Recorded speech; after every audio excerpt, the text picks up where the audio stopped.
Hitting the airwaves from Greenwood, Indiana and New York City, it's the Brad and Matt Show.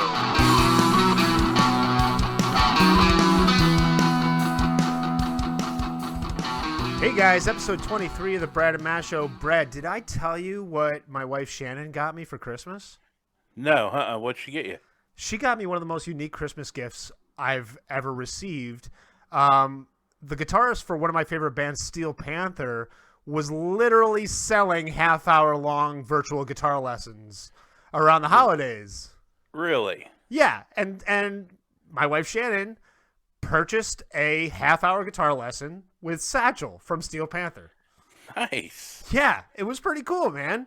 Of course, leading up to we set a time for it, and when the date came and the time came, I had my guitar out, I had my amp all set up, and basically sat down with Satchel. He had his guitar out, and he kind of started showing me a couple little scale things on the guitar. Yeah. Obviously, Satchel's a much, much better guitarist than I am. I mean, he's the guitarist for Steel Panther of all bands. You're familiar with Steel Panther, right, Brad? A little bit, yes, I am. Yeah, so they're a metal band, but they're a kind of a parody metal band. You know what I mean? Their whole shtick is a bit of the hair metal from the 80s. But here's the trick with Steel Panther. They're all amazing musicians, and their songwriting is awesome.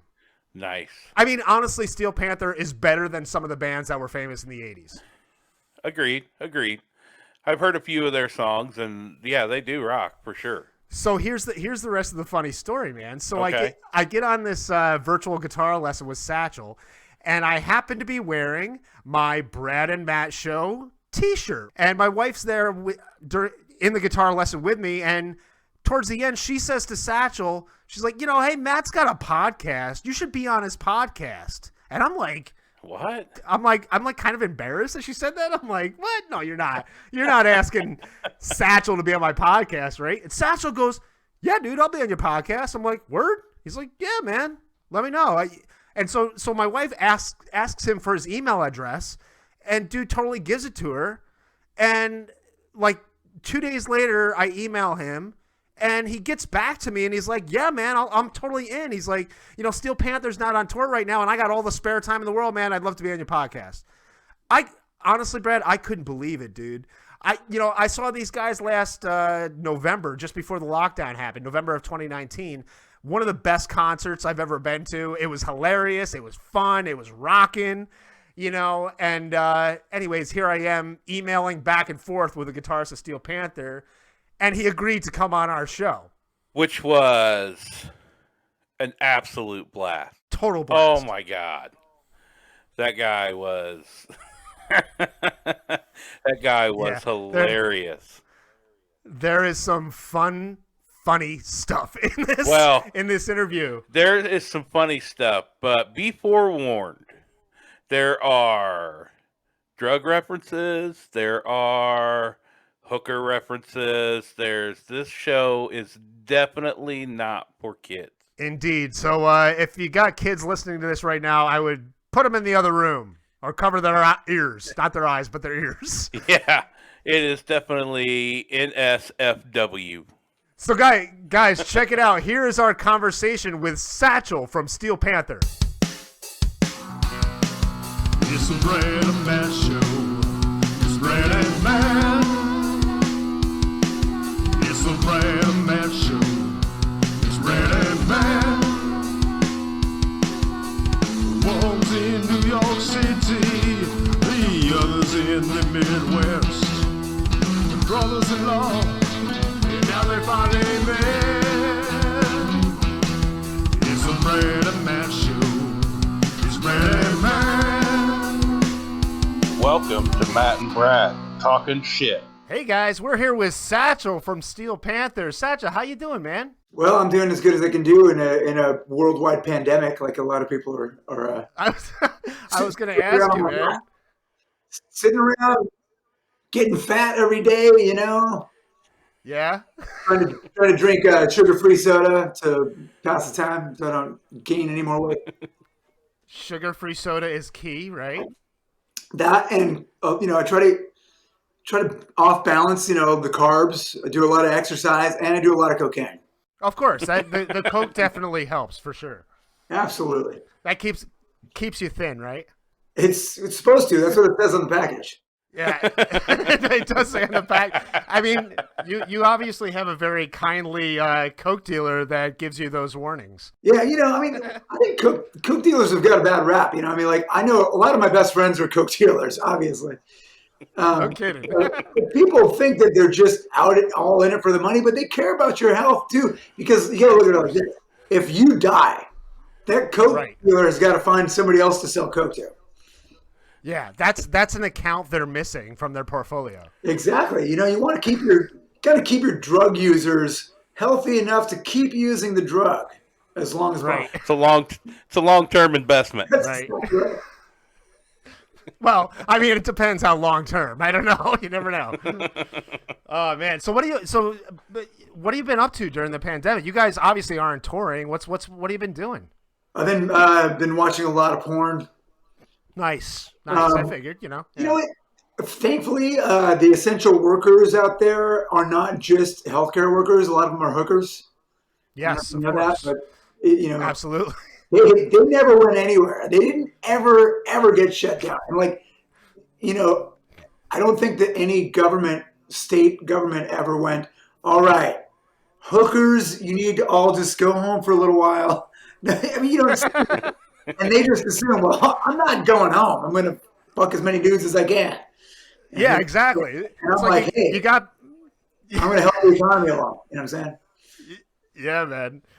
So you got everything else shut down, but drug dealers, hookers, and liquor stores are still open for business because otherwise the world would descend into chaos, correct? That's right. And you know what? That's the really good thing about when things are illegal because it's all black market and it's under the radar. And when everything's on the up and up and you have a business and you file for taxes and things like that, and the government comes in and goes, oh, you guys, we're going to make some rules here. Your business isn't safe enough.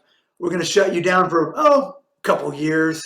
Right. And when you're drug dealers, they don't say that to you because they just don't assume you're there, right? I mean, they know you're there, but they don't tell you what to do because you're illegal. Exactly. So I think that's the way to go. That's what I highly recommend. To deal in illegal arms sales, drugs, yeah, and trafficking of people. Well, I'm pretty sure hookers are not really worried about giving you a disease, right? Not the ones I fuck. Nice. So were you guys on tour when the pandemic, when the lockdown started? Did you guys have to come off the road, or were you already off the road?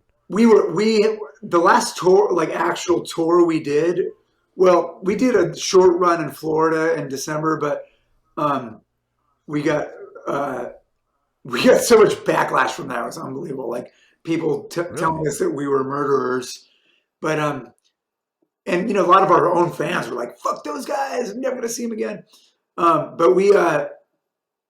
the last real tour that we did was it just because a lot of people were coming out to see you guys and they were worried about groups of people? Yeah, we had some pretty big crowds in Florida, and the Florida shows that we did were all according to guidelines. People were supposed to wear masks and stay distanced from each other, but they didn't. So, but a lot of the people online blamed us for that. But I feel like people should be able to go to shows and practice social distancing and still be able to go watch shows if they want.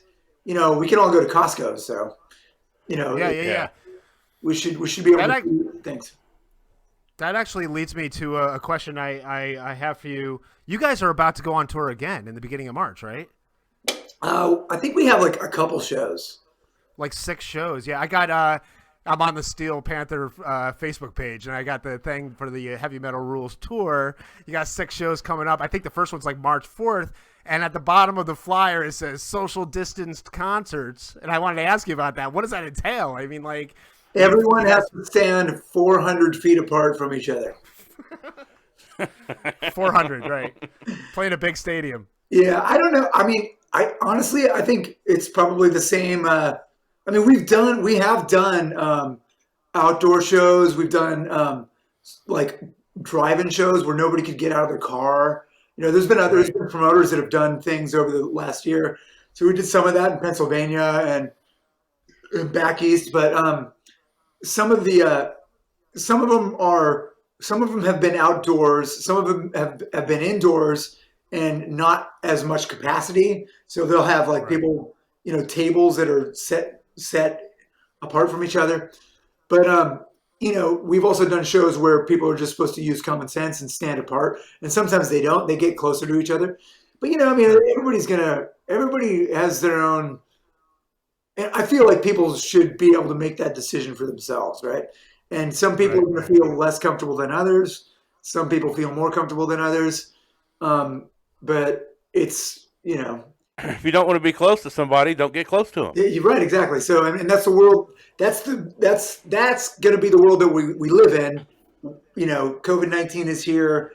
It's going to be around for a little while. Hopefully, not that much longer, because you know, unfortunately, I think that you know, regardless of vaccines or therapeutics, like a lot of this stuff just has to run its course. That's what happens. You know, It does. Yeah. You know, it's funny, Satchel. One thing that Brad and I talk a lot about on our show, I mean, the spirit of our show is the fact that Brad's in Indiana and I'm in New York. So that's kind of the spirit of our show. It's like two different kind of worlds. You know what I mean? And we've talked a lot on our show in the past about the differences on how different states are approaching COVID protocols, right? You know, and how they're handling it, you know? So Yeah, you should come and play in Indiana because it's just like there's nothing going on here. We would love to. So I wish somebody would book us. You know, well, the thing for us is it's not just the government regulation, which there are a lot of in a lot of countries, and clamping down very, very hard in 90% of the places. But there are states that are open, like Florida. But it's also a matter of promoters who have to take a risk and book the band. Yeah, They risk losing money, and then it's also, you know, they have to like feel out like, are people ready to go to shows? When we played in Florida in December, the COVID numbers were going up, and that was part of the reason why people were like, "Oh, you guys are murderers! You're killing people." But there was also a lot of people that came out and were like, "Fuck it, we want to go see a show." So. You know, but part of it is, you know, are people ready to go out and will the government let you? And then will people book you? And then will your fans actually come see you? But, you know, you got to weigh that out in different areas. And some places are just like, you know, more scared than others. Florida is like, fuck it, I go out every day. Those people go out every day. Let's go. Let's Exactly. go. kind of sounds like Florida. In Florida, you know, you look at the numbers in Florida, they're basically the same or better than California, which has been locked down the entire time. So Yeah. you got to ask yourself, like, what good did the lockdown do in California and crushing all those businesses out there? I don't know.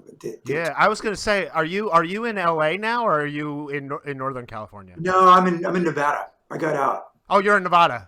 but I still get letters from the tax franchise board in California. Thank you. So I visited your Wikipedia page. Uh-huh. So I don't know how much of that is true or not, but it says that. I do have an 11.5-inch cock, but only when it's hard. Well, I was thinking more that you were born and raised in Redwood, California. Is that correct? I was born in Redwood City, Okay. but I didn't live there for very long. And then I lived in LA for a little while, and then I moved to Fresno, and I picked raisins for a while. Really? Nice. Well, only between the ages of 6 and 12. I was part of a child labor camp. Nice. So you aged out.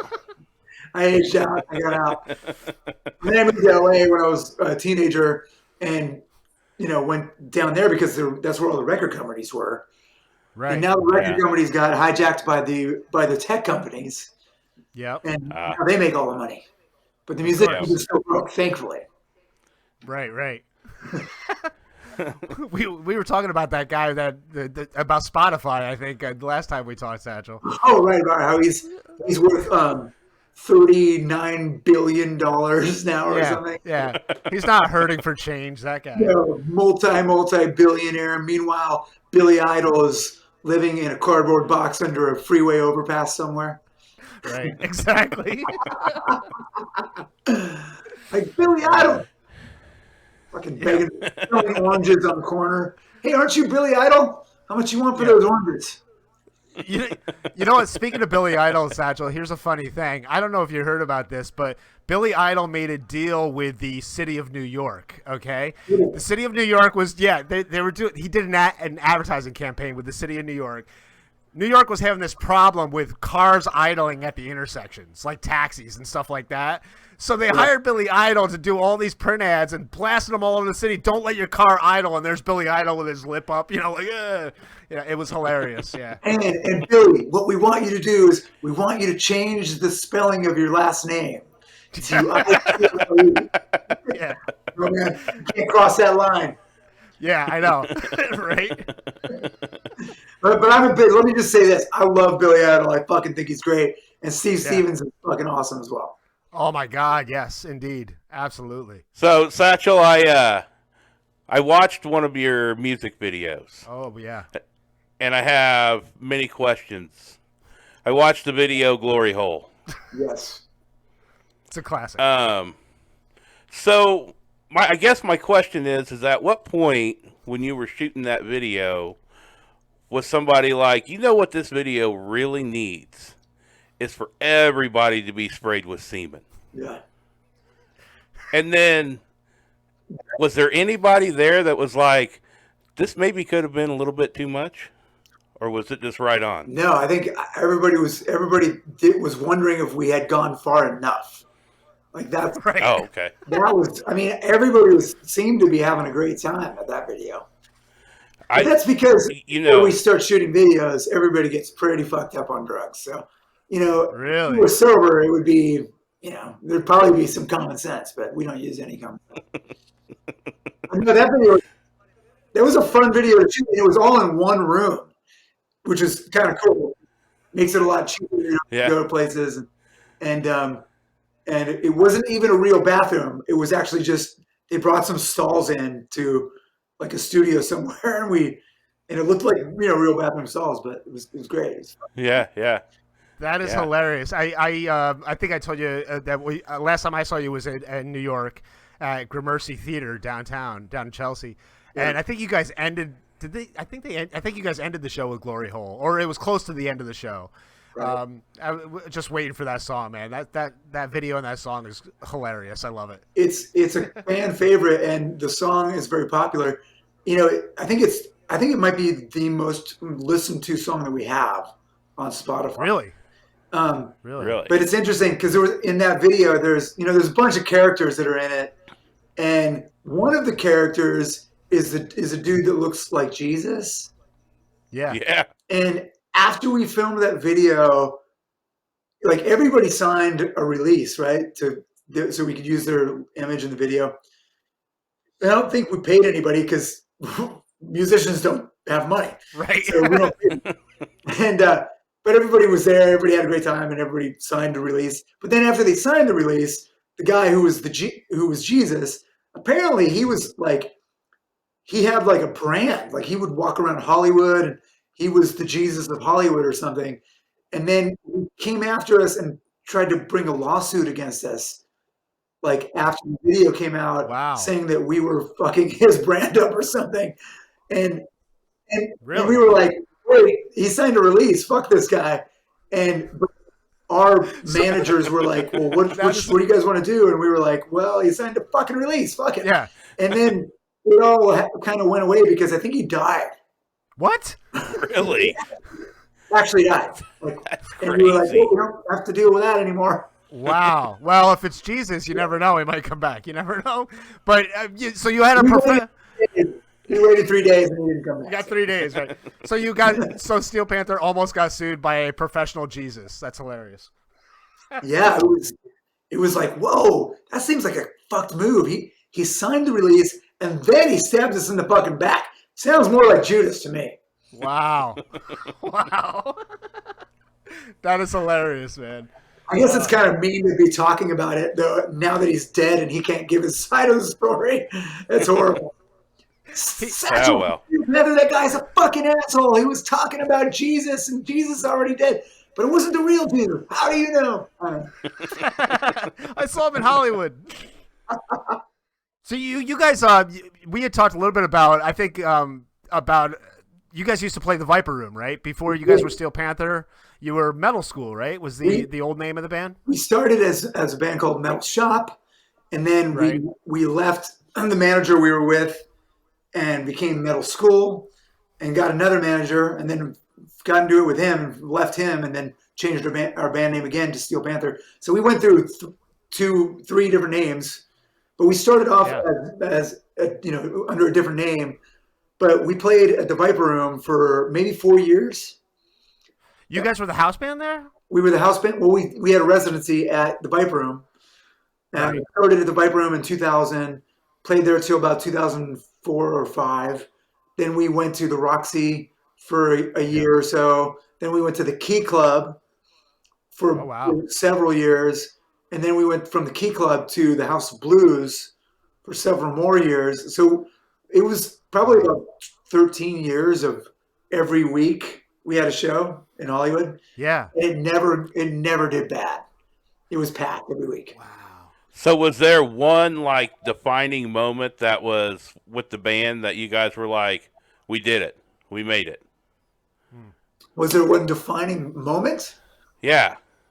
Or I mean, you know what? There's never. I don't think anybody ever gets to that point. And I mean, maybe not anymore. Like maybe there was a time back in the old days when when like Elton John played his first stadium, and he went, "Yeah, these people fucking like me," And I think I'm set for life now. I'm playing stadiums, but like now bands usually don't get that big. Like we have headlined arenas, in the UK and Germany, and that was cool. Like when you headline your first arena, you go, "Oh, this is pretty cool. Our band's doing well." But then you realize that that the money that you make from playing an arena after you pay for the tour buses and the hotels and the flights and your manager and your crew and the video wall, you make as much money playing the House of Blues in LA.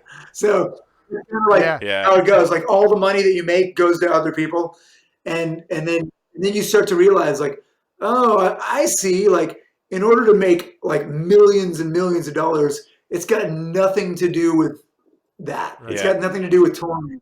You just have to get a deal with Nike. That's endorsements. Yeah. Or you have to be. I see what you're saying. Yeah. The Voice or something. That's why all the big musicians, they don't do music. They don't do music. They just Kelly Clarkson. They all have their own TV shows. Right. They do talk shows. Like nobody knows. I bet most Kelly Clarkson fans could maybe name one song if they're lucky. I watch her show every now and then, her talk show, and every time I see her show, that's what I think of is the one song that I know from her since you've been gone. That's the only thing I think about. Yeah, and don't get me wrong. Like out of all the people out there that are singers and musicians, she's great. I actually think she sings her ass off. Oh yeah, she's got lungs for miles. Yeah, she's great. She sang with us on stage actually. Really? I think it's on YouTube somewhere. Got up and rocked with us, and she killed it. That was like 13, 14 years ago. Here's a question for you. Speaking of Kelly Clarkson was a voice coach, right? She was on The Voice for a period of time. Yeah, I think it was The Voice, right? Would that be something you'd ever consider doing? Like being a coach? And call me, and I'm like, dude, let me be the judge of your shit. Yeah, right. I can make your fucking ratings skyrocket. God. Absolutely. So another YouTube video I watched, since you mentioned YouTube, was the video where the 12-year-old kid challenged you to. Oh yeah. He challenged me, but he did not win. Everybody thinks he won. He sounded pretty good. Yeah, but the thing is, everybody says he wiped the floor with me, but I didn't accept the challenge. I quit the band. He started to play the guitar, and I just quit. I saw that. You walked off stage. I did. Walked off stage. Yeah. It's incredible. So that kid he's still playing guitar. I think he's still but now he's like 20. So yeah. I don't know. I mean, it's always cool to see somebody who's 13 that's ripping, but then once you become 20, people go, "Oh, you're tall now. Fuck you." You know what's funny is I think his name was Adrian, right? I think his name is Adrian. I meant to tell you this, Satchel. Yeah, I think he has a new video out on YouTube. So like he's doing his thing. Yeah, well, I mean, that's where everybody goes now. You want to, like, get a following, right? And then hopefully you can get 7 million YouTube subscribers, and then you get advertising off your YouTube channel, right? Right. There you go. But it's, for us it's catch-22, because when we started doing records, well, when we first started the band, it was back to your other question about, was there a time when you actually knew that you had made it or achieved success? And I don't think, we've ever gotten to that point. Like, every time we do a show, we are always like crossing our fingers that people will come and crossing our fingers that people don't leave. So wow, you want to do the best fucking show you can, because for most bands, us included, it's all about your live show. People don't buy records anymore. They do buy merch, but most of your money, most of like your band financing is going to come from touring. So everybody's going broke right now because nobody can tour. But, for us, it's always been, we started as a residency band, and we had to play the same place every week. So we would go on stage and try to entertain people. And it was like, I don't know what the fuck we're going to do to entertain these people, but we better be fucking entertaining. And we would just start talking shit and doing all kinds of crazy shit. And people kept coming back week after week. And we didn't want people to not come back. So we had to make it different every week and more entertaining than the week before.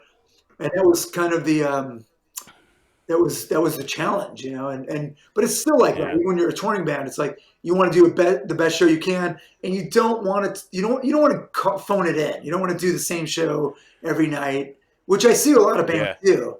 You see a lot of bands, and it's like they just get up there, they play their notes, and that's it. But we always make each show very unique. We involve the crowd, we bring people on stage, and it's always different from show to show. So people come back and have a great time, and it never gets boring. So that's the goal. Nice. I was gonna say that actually earlier when we were talking about, when I was asking about you guys playing at the Viper Room or different clubs, not a weekly. When I saw you guys, that was the first time I saw you guys live. By the way, I've been listening to you guys recorded music for a while, but seeing you guys live was a lot of fun. But I noticed a confidence among the four of you on stage that really can only come from a well-versed band that's used to playing to live audiences all the time.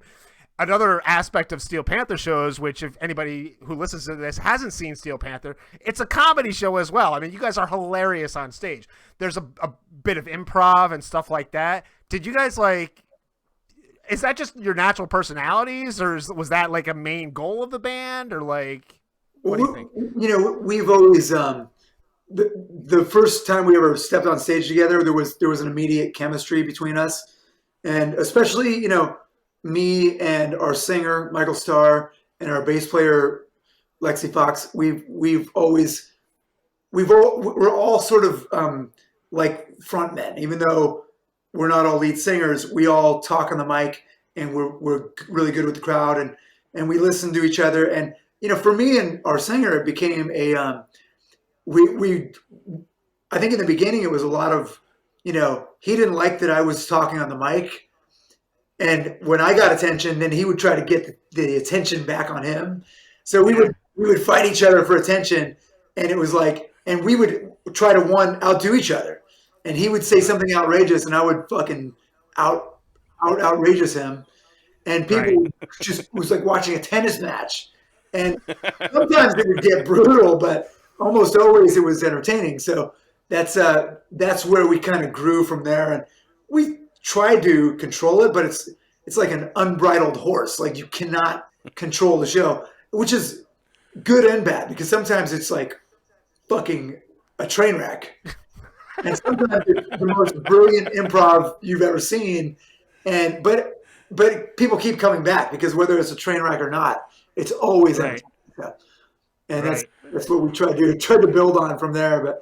But over the years, we started as a cover band. It was like we would play cover songs really, really well. So, Yeah. and our singer, if you've never seen us live, he's one of the best front guys out there. He's He's awesome. Yeah. great singer, and he just as a cover singer he has the ability to like morph into people. Like he can do David Lee Roth and he becomes David Lee Roth. He can do Ozzy and he becomes Ozzy. And you just I know. what the fuck am I watching right now? It's mind-boggling. Dude, So, he did. There's that one YouTube video out there where he does Ozzy, and he comes out on stage with the all black shirt on and stuff. And he's hunched over and stuff. I'm like, that is spot on, man. Hilarious. Yeah, it's great. And so we were a really good cover band. So you could get to hear like Warrant and Rat and Whitesnake, and it all sounded killer. And then in between the songs, we were just, I think, for me, there were times where there were moments when we were starting as a band where I thought, oh, well, we've made it, but more it was like, oh, this could turn into something. Like, and for me, because, we've always been musicians first. A lot of people think that we were, came out of Second City, or we were improv comedians. But we're more. We're all musicians. We all truly wanted to be in a band first. But the improv, became so good and so entertaining that we would go for 20 or 30 minutes without playing a song, and people would just be laughing their asses off the whole time. And that's when I started to think, that's kind of cool. Like if we can talk for 30 fucking minutes and nobody's leaving, then that's a good thing. It's not a bad thing. Yeah. So that's what made me realize, okay, if we can keep this going, and I've always loved to write songs. So for me, it was like, now if I can just write songs that are just as good as the shit that we're doing on stage, and it was basically like we're this really good cover band with really good improv, and how can we replace these, songs that are great, like Jump by Van Halen and Still the Night by Whitesnake. They're all great songs. So we have to have songs that are comedic and dirty, but also just as hooky as all this other shit that we're playing. Because if it's not good, then, if the music's not good, then people are just going to be like, fuck these guys. Why would I want to listen to that? And, so have you been able to do any writing during the pandemic? Yeah. As a matter of fact, we've got 17 or 18 songs now that we're just trying to figure out what we want to put on the next record. And I'm still writing though. I'm like, when we've already got 5 full-length albums, so going and doing another record, I always feel like, there's even more scrutiny on the next record. Like every record you do, people want you to suck. Fuck you guys. You should have stopped after the first record. You guys have sucked for 5 records straight. Why do you keep putting out music? Yeah. And there's a lot of people that say that every time, right? Like, you guys suck now. I told you you were going to suck. And they can't wait to tell you suck. But and there's a lot of people that say things like, well, it's over now. I guess your fucking career is over now, isn't it, Steel Panther? Ha ha! Fuck you! And they just want you to. And I always think to myself, well, we can always go back to being a cover band. We did pretty good as a cover band. Yeah. And, House of Blues is hiring. Yeah. Let's go back to being a fucking cover band. Fuck you. We don't have to play original songs. We'll play Whitesnake. Yeah. Sometimes you just got to say fuck them people, though. Yeah. And do your thing. Yeah. Well, that's the thing about our band is we're one of those bands, and there's a lot of bands out there that don't get any attention at all. And a lot of times it's because they're not worth giving attention to. They're just boring, and the one thing about us is people either really love us or they fucking hate us. They see us and they don't even listen to us. They just see me and they go, fuck that guy. I don't like his fucking face. He's an asshole. fuck these guys. I hope they fucking die. And then their friends were like, fuck you, Steel Panther's awesome. Yeah. People either love us or they hate us, which is great Yeah. because we got a lot of fans that love us and they go to show after show. But then we got haters out there that can't wait to just get on their keyboards and fucking tell us how much we suck. Yeah. It's the beauty Keyboard of warriors. the beauty of the internet generation right there. It's funny. It's funny because I just before we got on this interview, Satchel, I listened to Heavy Metal Rules all the way through, which I obviously listened to a few times, but I hadn't listened to it in a bit. And I listened to the whole thing. Fuck everybody. Awesome song. Love that tune. You guys redid that and re-released it as Fuck 2020 not too long ago, right? Which I feel like the lyrics, we nailed it with that. Totally, absolutely. And, we did that because, well, first of all, when you do a song, it was a guy that we worked with named Jason Leckberg, great guy, great singer. And this guy, he suggested that we do that. He was like, every time I hear Fuck Everybody, I think about the year that we're in, and I think you guys should do Fuck 2020. And he suggested it, and I don't, as a songwriter, I don't usually hear suggestions and go, yeah. I usually just blow them off and go, okay, save it for your solo album. But every once in a while, like he suggested that, and I went, yeah, that's a good idea, because so many people feel like that, right? Fuck 2020, it was the worst year, and it wasn't that hard to write a song to that, to that song and just change the lyrics. And a lot of people got exposed to us through that song, I think, because it was like, oh yeah, fuck 2020, I'm gonna click on that. Because and you guys released it right towards the end of the year, so it was like the perfect exclamation point on a shitty year, 2020. Yeah, right? Exactly. And I don't think we're gonna do. I think we played it a few times in Florida, but I don't think we're gonna play it anymore because it's not 2020 anymore. So who fucking cares? Right. I gotta write fuck 2021 now. That's a new song. That's for the new record. Yeah, So far. Right, exactly. Let's hope I don't have to keep writing those songs every fucking year. Fuck 2027. It's like the Rocky movies. It just keeps going on like a Rocky movie. Every year we're gonna be like, you thought last year was bad. Wait till next year. Wait till Steel Panther comes around and shows us their new song. That's funny. Yep. Hopefully this is the last year. Yeah. Remember when we had fucking indoor plumbing and electricity, guys? Yeah. Before the apocalypse. I did want to ask you about one project I saw you guys were working on, and it's called the Sex, J-Pigs, and Rock and Roll Project. Yep. What's that all about? So that has to do with a lot of folks that take photography of you guys' shows, right? And you guys are trying to help them out. Yeah. We've been around. I mean, obviously we've been around for a long time, and we started the band 25 years ago. Can you believe that shit? 25 years. Wow. I know. It's longer than most bands could ever hope to be a band. But in that time period, I mean, really at the turn of the century, that's when we really started to play religiously, like 3 or 4 days a week.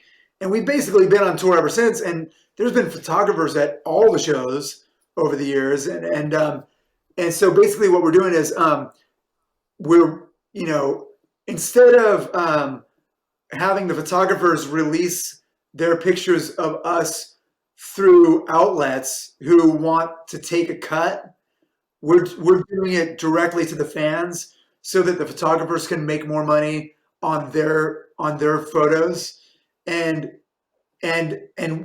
we can just split it together, because with a lot of times when photographers get any kind of publicity or their stuff gets released, somebody else is taking a huge cut of that, and we decided, well, we were approached by one of the photographers, and they were like, hey, is it cool if I release some stuff? And we were like, why don't we do it together, and then let's just cut out the middleman, and because middlemen always take such a huge chunk. And a lot of photographers are great. They've got some great stuff. We've got a number of great photographers on there, and a lot of their best photos that were picked by the band. And it's cool. It's cool to look back over the years, because there's a lot of cool photos of us playing in clubs and then us playing in arenas in the UK and us just backstage and us, on the street in like Glasgow and all kinds of cool shit. So cool. It's cool. like a photo album of the band's history. You know what I mean? yeah, it's great. It's really, really cool. So, And all well, that's cool. You guys are doing that. it is very, very cool. It's cool for us and it's cool for the photographers as well. And Yeah. and it's cool for the fans too, because a lot of those photos haven't been released. And if you wanted to find any of them that have been released, you'd have to go look right to whatever magazine it was in, like whether it's Kerrang or or other rock magazines that have used them. And now you can just go to our site and you can buy them for whatever price they are. I'm not sure what they are, but You guys were doing like individual interviews with the photographers as well, right? Each member of Steel Panther was doing I think you guys were like spotlighting one photographer for a 2-week period or something like that, and then maybe you would go on and interview somebody, or Styx would go on and interview somebody. So that's pretty cool. Yep, I'm going to do the next interview. I think I'm doing in another week with a guy named Joe Lester, who he's a great bass player, and he actually filled in for Lexi Fox. I think it was the only time that our bass player ever took some time off. He went into sex rehab for a week. He was addicted to transsexuals, so we had to get him unaddicted. But this guy named Joe Lester, aka Spider, and he's also a great photographer, and he's taken a bunch of pictures. I'm going to interview him, and some of his photos will be out there. He's also our tour manager occasionally when we tour. Nice. When we can tour. Wow. That's cool. Nice. Actually, speaking of touring again, to go back to that, since you guys had these shows coming up, like how does Steel Panther rehearse for that? Like, I mean, I'm assuming you guys are separated. You don't. You just jump out there. We don't. I mean, honestly, we don't ever rehearse. Really? We only rehearse a little bit when we do a record, and it's a lot of the heavy lifting is just done at home. I like to write. I come up with parts. I program drum parts. I write a lot of stuff. But we'll go in and we'll rehearse. We'll arrange things. We'll come up with we'll arrange the song together and we'll come up with parts. If somebody doesn't like something, we'll come up with something else. And then we'll just get the song under our belts before we do a record. And then we'll go in and record it. But once stuff is done, like we don't usually have to rehearse because we've been together for 25 years. So, I was going to say, since you guys play live so often, it's a result. That's a result of it, right? You guys could just kind of like maybe pick it up and just go into the studio and record it, right? When we were a residency band and we played every week, we never, ever rehearsed. Now that we tour and we take a couple months off, usually sometimes we'll have a rehearsal. Like we'll just rehearse one day and get the song, play the songs together.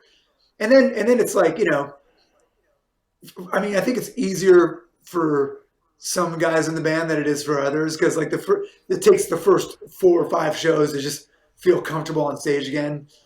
Right. But it's, that was the good thing about doing residencies. Cause you would, you'd do a tour of Europe and come home and go right back to LA, playing in LA, and you'd never stop.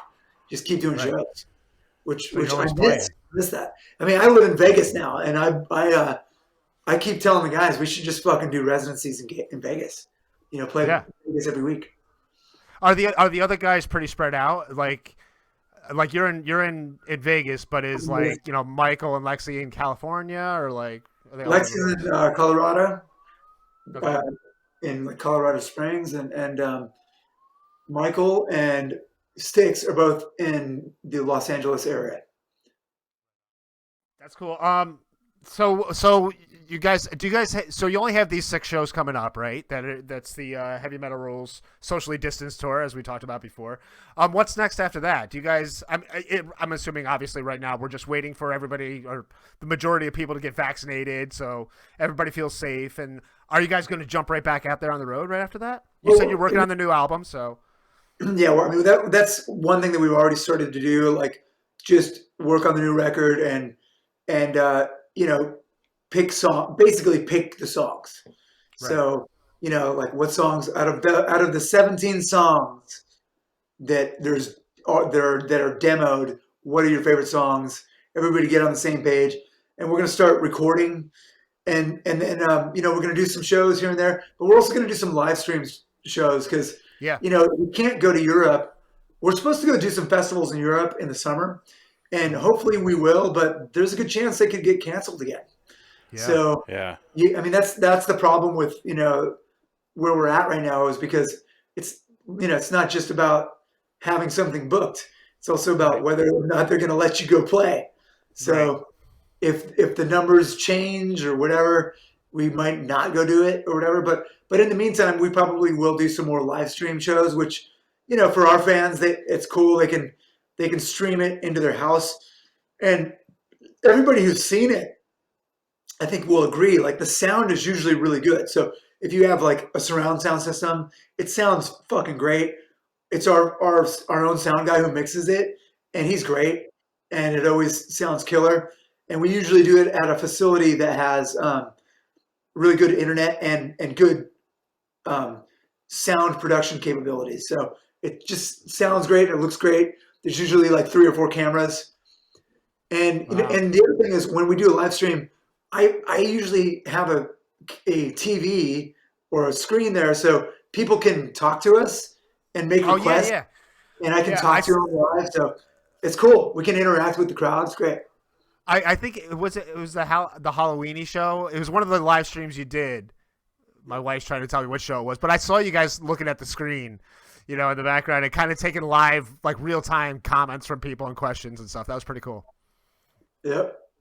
Yeah, we do that. We do that the whole show. I mean, we'll talk to people in between songs, and if people request stuff and we want to do it, we can do that too. So, that's one thing about our band, and being having been a residency band for so many years, and having you play the same place every week, and you really literally cannot do the same set list 2 weeks in a row, or people will just get pissed at you. So you just get used to being like very flexible, and one thing in Hollywood that we did, we'd bring people up on stage. Like, if some random movie star walked into the club, we would call them on stage and immediately change our set list, have them sing something, and if they knew something, and we would have to just improvise it.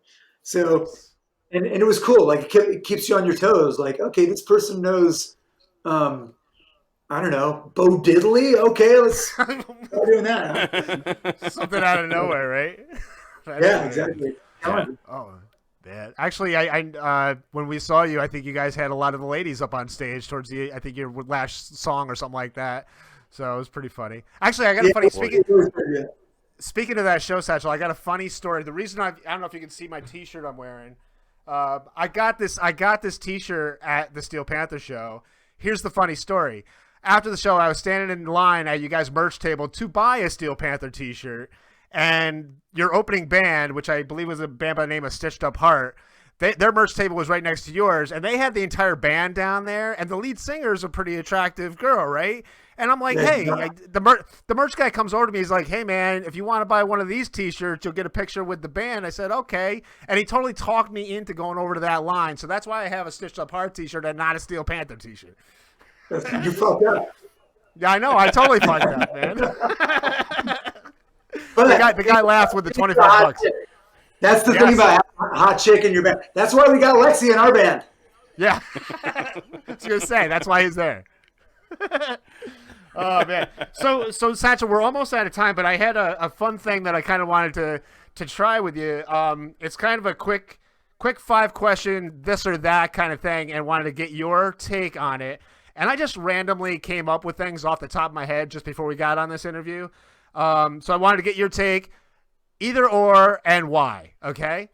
So the first one would be Taylor Swift.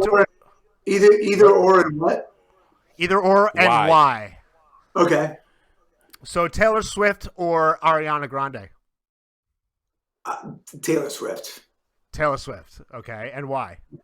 I don't know, because I I think I have a grudge against her because she's been so successful. Listen, she's way fucking more successful than Ariana Grande. Like I Taylor know. Swift is fucking, there's no comparison. So Didn't she- I would definitely fuck Taylor Swift, and I would marry her just so I could divorce her and get a settlement. Didn't she put out like 3 albums during quarantine? Like just hanging around her. It's crazy. Yeah. I don't know because I really honestly, I don't think I've ever listened to one of her songs, which is probably not cool of me. I mean, she's a very big artist, but you know, I'm like a lot of people. I judge a book by its cover. All the people that judge my band and say, fuck you guys, I understand. Right. Like, yeah. I mean, they're missing out, but really they should check it out. I do the same thing. I look at bands and go, fuck you guys. Never going to listen to you. I've seen so many bands in New York at the clubs, and I feel the same way, man. You're standing there at the bar, and you see the band come up on stage. You're like, what are these guys' story? Fuck these guys, man. I'm going to the sidebar or something like that. I don't know. Okay, next one. In Sync or the Backstreet Boys? Well, I'm going to have to go with NSYNC Okay. because I'm friends with Joey Fatone, and who, by the way, is super awesome. Yeah. And you know, I mean, the Backstreet Boys. Well, we did cover their song. Are you aware of that? Yeah, I did. You have it's I Want It That Way, right? Yeah, we. I mean, I will say this: if you haven't heard our cover version of that song, we did it the way they should have done it, and it sounds fucking awesome. It's Nice. so rocking, and you know, it's occasionally a band will redo a song, and people will hear it and go, well, that's the way it should have been done. Van Halen with fucking You Really Got Me, right? It was like, fuck, Van Halen. Yeah. I mean, the Kinks were great. Yeah. And they wrote some great shit. But when you heard Van Halen do You Really Got Me, it was like, yeah, Oh my god. that's the version. That opening guitar riff, right? Right there. Exactly. It's like, oh, here we go. Yeah. Yeah, it took it to another level. And so that's what we did for the Backstreet Boys. And they still have not thanked us. It's fucked up.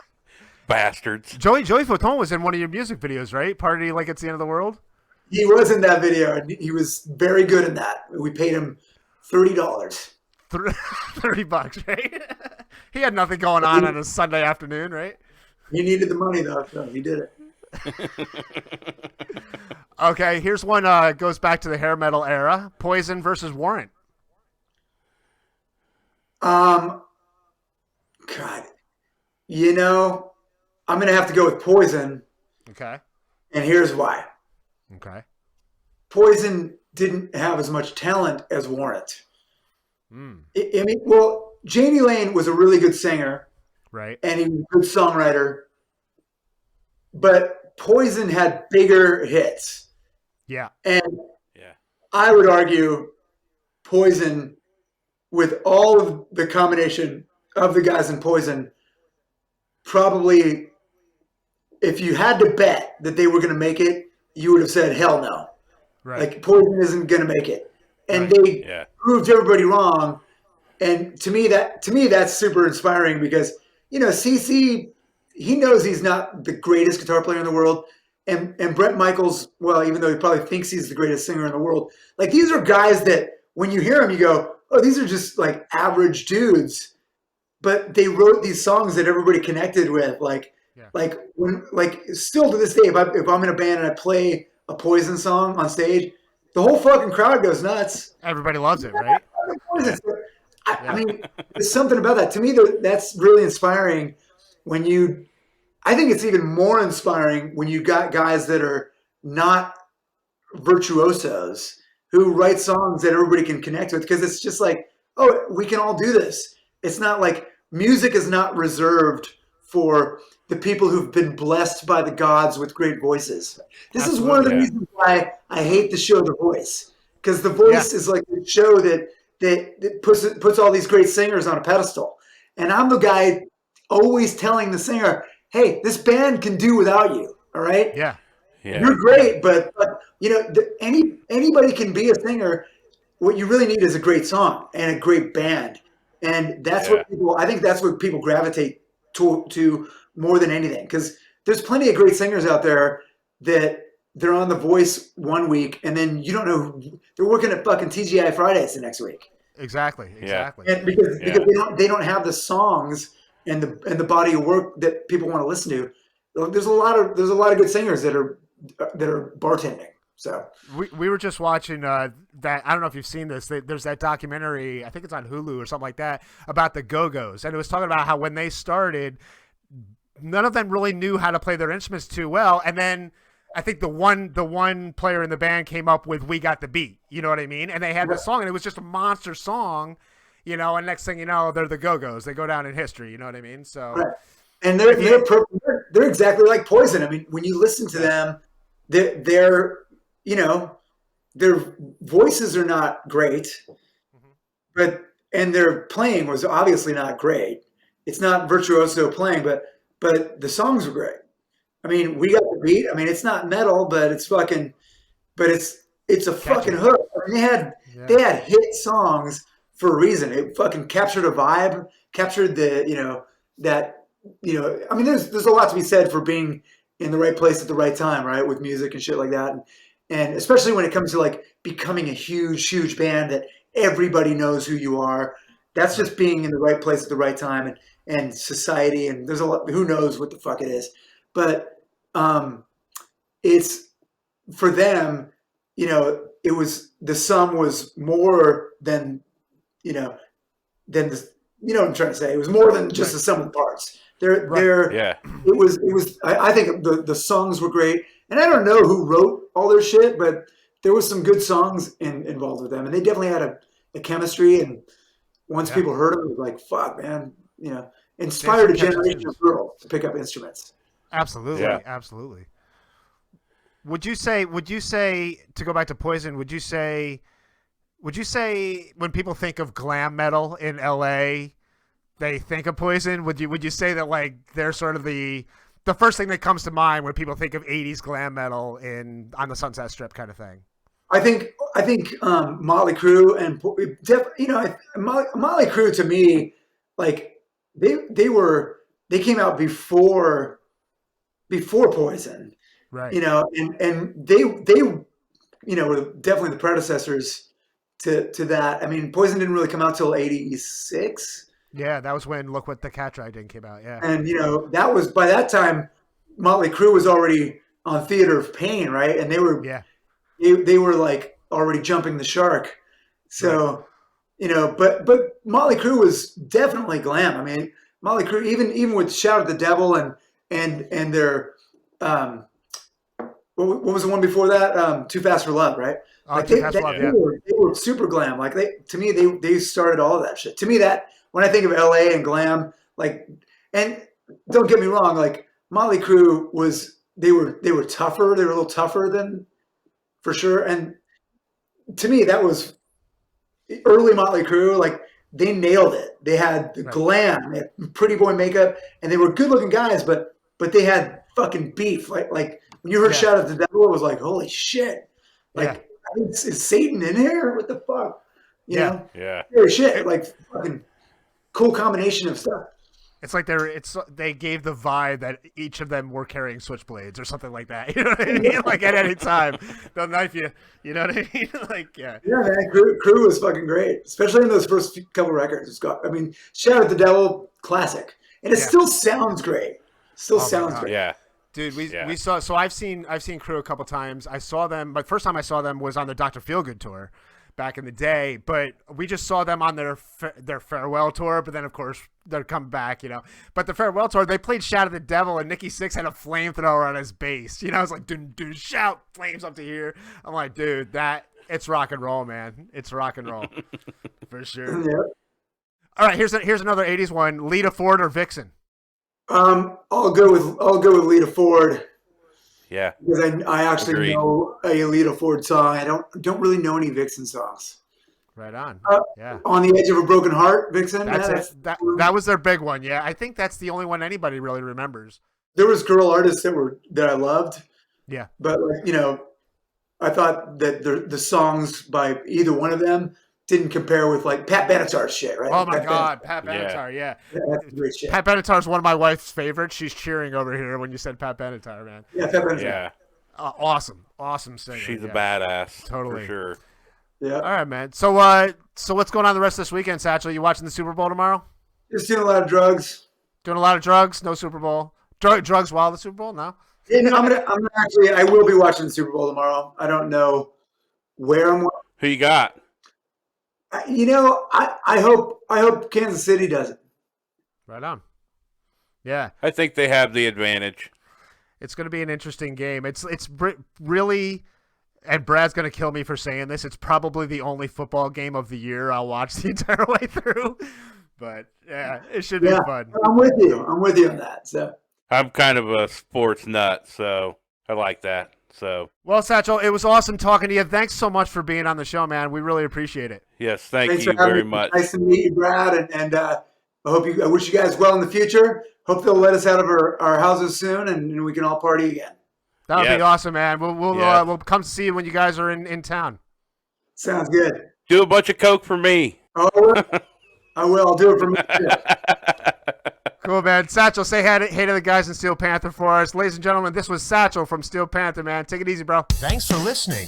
Be sure to check us out at The Brad and Matt Show on Facebook and Instagram and at The Brad and Matt Show 1 on Twitter. It's the Brad and Matt Show. It's Brad and Matt. It's the Brad and